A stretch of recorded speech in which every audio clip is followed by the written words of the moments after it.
There's one particular situation where the Scout Zero pod harness behaves a little weird, and it is my hope that at the end of this video you will not only understand it, but also even like it. Hi, my name is Miroslav, I'm the lead designer at Scout Aviation, and in this video I want to discuss the pitch behavior of the Scout Zero pod harness.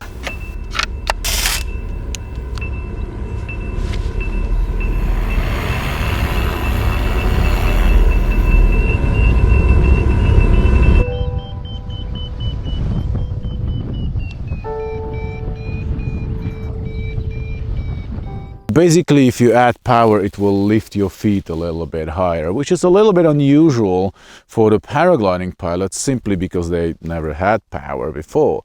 But it's also a bit unusual for the paramotor pilots because well-designed paramotors don't do that. But there is actually a reason why you want the Scout Zero pod harness to do it. During non-powered flight, the Scout Zero feels exactly the same way as any other paragliding pod harness. You can see the nose is pointing downwards, which is correctly so, because that's the direction I'm gliding to, forward and a little bit down. Now things will change when I add power for level flight, and you can see that my feet go up a little bit. It's a bit unusual for paragliding pilots, but this is how it should be, because now the fuselage is pointing horizontally, which is exactly the direction I'm flying to. It's best aerodynamics we want. Now, if I add more power for a full power climb, my feet go even higher. It's actually even blocking the view a little bit compared to what you're used to. But again, this is the correct position you want to be in, because you are now flying upwards, so aerodynamically the whole fuselage should be pointed that direction as well.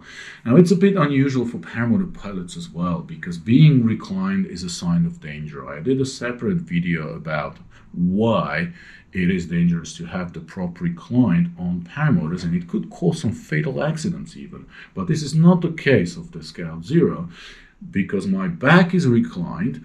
Very weird position for a paramotor pilot, but the prop is in perfect position for the flight. So it took me a few flights to get used to it, but after that I started to really enjoy this feature of the Scout Zero, because this is exactly what science and physics tells us how it should behave. Now I strongly encourage you to do a hang test before your first flight. It's very important to have your harness adjusted properly. We did a separate video on this. Let me be a little bit personal at the end of this video. This was no way a typical paragliding flight. December in Central Europe, days are short, cold, and there's actually an inversion layer. There was zero thermals up there. But I'm very excited about the upcoming season. I'm looking forward to fly a lot more thermaling with the climb assist here at my hometown. Simply as the day gets longer, just leave work maybe a little early and go for an hour or two of thermaling. I didn't do much in the last years. I did a lot of paramotoring. We did many adventures, crazy paramotor adventures. I enjoyed them so much, but that was all at the expense of paragliding. So for me personally, this will be a game changer, and I'm excited. I'm excited to restart my paragliding career myself. Yeah, spring's gonna be awesome.